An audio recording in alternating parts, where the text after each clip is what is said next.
Hi friends, இன்னைக்கு நம்ம பார்க்க போறது SSC CGL கேட்ட ஒரு question. A bronze article having a market price of rupees 1000 is sold during a festive season sale after 3 successive discounts of 20% and 30% and 10%. What will be the amount in rupees to be paid by a customer if she buys the article during the festival season? ஒரு France article வந்து அதோட market price வந்து 1000 ரூபாய். அதை 3 successive டிஸ்கவுண்ட்க்கு அப்புறம் ஒரு customer வந்து வாங்குறாங்க. எவ்வளோ அமௌண்ட்டுக்கு வாங்கியிருப்பாங்கன்னு நம்ம கண்டுபிடிக்கணும். அமௌண்ட் கண்டுபிடிக்கணும்னா செல்லிங் ப்ரைஸ் கண்டுபிடிக்கணும். இப்போ செல்லிங் ப்ரைஸ் என்னது?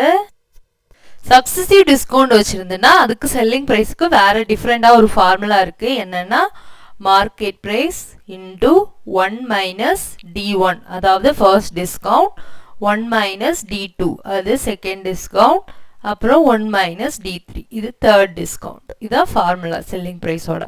இப்போ எல்லா வேல்யூவையும் நம்ம இதில் சப்ஸ்டியூட் பண்ணணும். மார்க்கெட் ப்ரைஸ் என்னது 1000 into 1 minus first discount என்னது 20%. அப்போ 20 by 100 அப்புறம் 1 minus D2 என்னது 30%. அப்போ 30 by 100.